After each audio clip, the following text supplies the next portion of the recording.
You've landed in the confidence zone with Susan Axelrod, the confidence coach.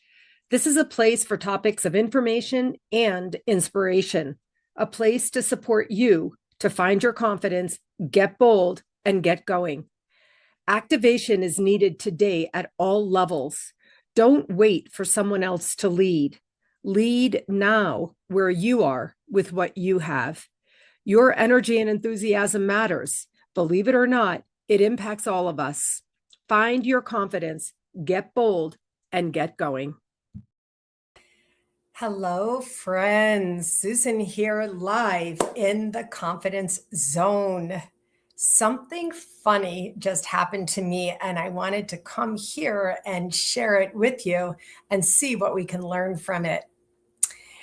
I was just interviewed on a book show podcast by someone who wasn't my boss. She was my boss's boss 35 years ago.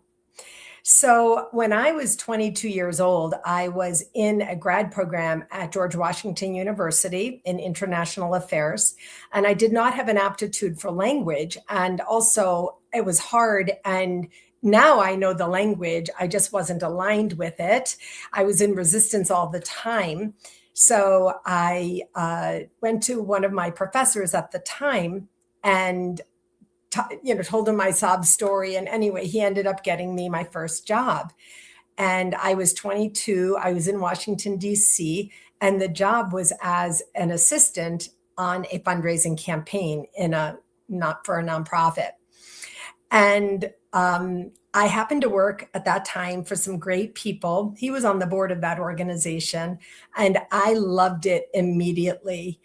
The lesson there is be a good working colleague, be a good boss, be a good upline, be a good supervisor, make a nice team culture such that you can inform the entire trajectory of someone else's life, because it is true that is what happened. If that first job had been a miserable experience for me, it occurs to me now, even as I'm saying this, that I may never have become a fundraising executive. I was in that job for a few years. And then when I decided to move to be with the person who was then my boyfriend, who became my husband, the only thing I was looking for at that time was a job in fundraising. While he was getting his master's degree, I got a job in fundraising for another great organization with amazing people, an amazing board, and someone who was an important person who was on the board who basically appointed himself as my personal mentor. I remember his name to this day, and I remember him so well. He's gone now, but he really informed my experience and supported me and became a cheerleader. By that time, I was 24 years old. I stayed in that job. And then again, I got married and then moved again for my husband to get his PhD. And by then, I definitely was only looking in the field of fundraising. I moved upstate where we ended up, and that's where I had my third job. And that was a job at a university where they took a little bit of a risk with me because they put me into a great position. And I think the person told me, I can't teach you personality things. I can teach you the business things, but you have the personality. And that boss was Mary Lazule. And she was my boss for a few years.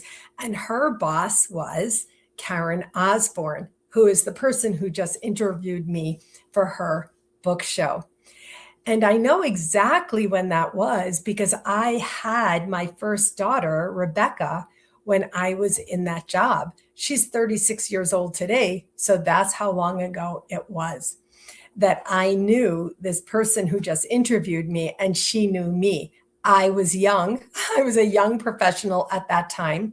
And she was my upline and everybody in that shop. It was a great experience for me. I was there for 4.5 years.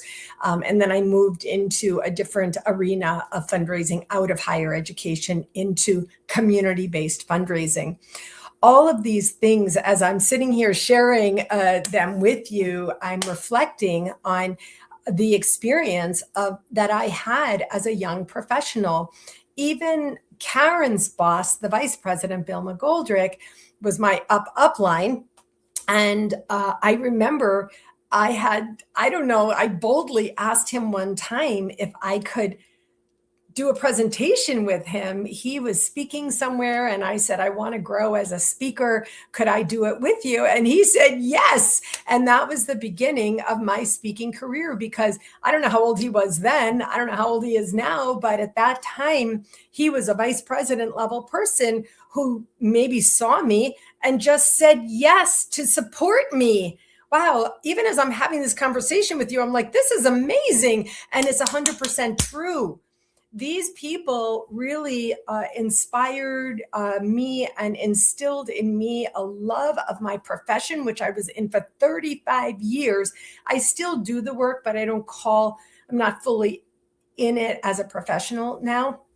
And working with Bill, I remember it was a big place and I barely did anything, but I was standing up there with him and he would ask me a question every now and then. And that's how I became a speaker. I wasn't paid at that time, but eventually I did get paid as a professional speaker in the industry.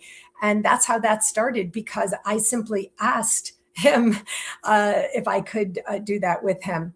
And so there's a lot of lessons here already. This is amazing. But there's another important lesson that I really want to share with you. And that is this: 35 years later, I'm an author and Karen is an author. She writes nonfiction.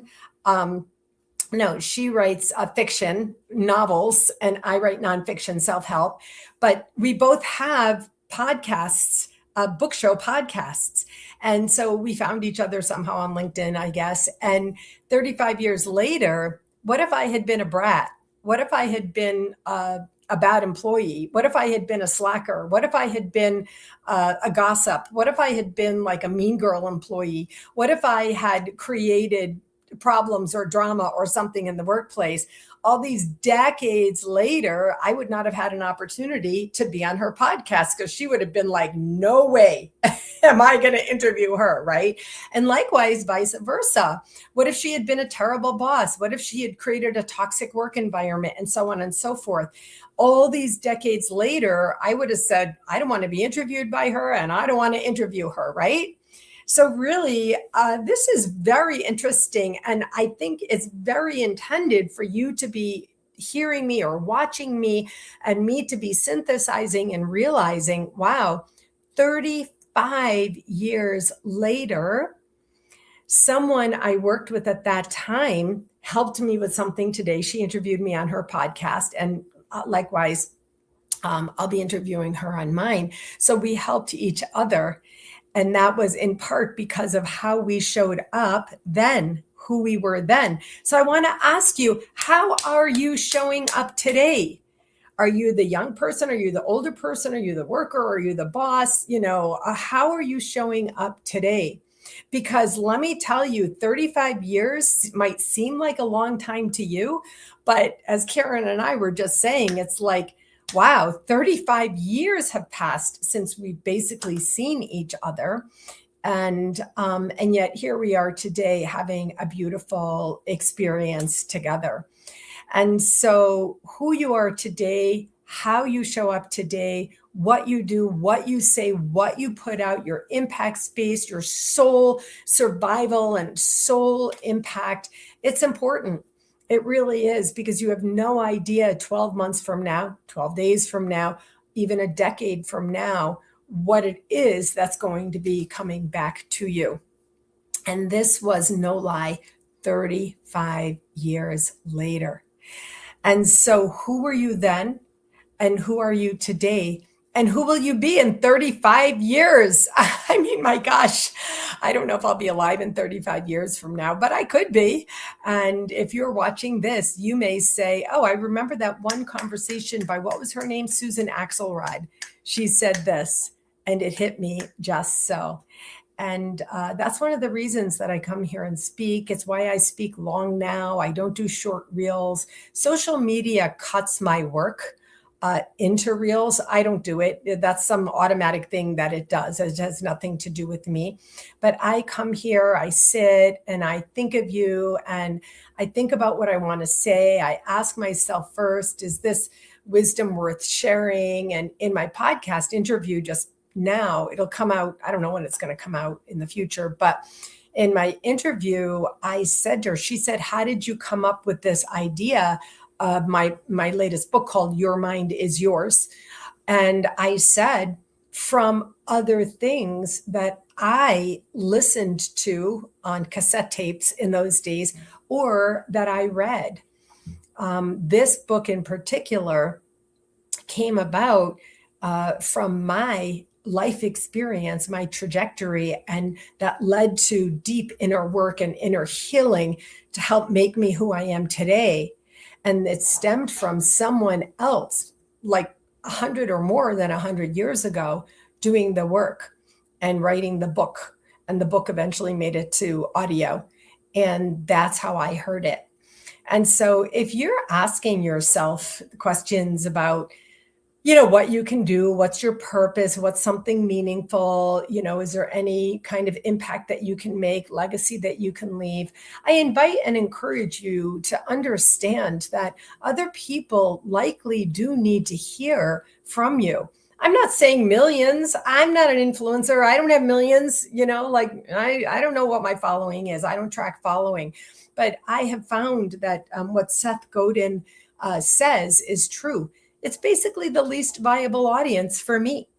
And so if you can come down out of social media imposition land and say, yeah, I'm going to get confident, have clarity, and consciously commit to sharing lessons that I've learned, or sharing my art or music, or, whatever your soul gifts are, maybe for you, or even just being a better person, thinking more clearly, cleaning up your life and cleaning up your thinking, and, being one of the people to lead today, which starts with self-leadership, which I learned from Dr. Richard Schwartz, which I was introduced to by my sister Laura, and also Gabor Mate, who I learned a lot from in listening to his books and the output that he has offered, and so on and so forth.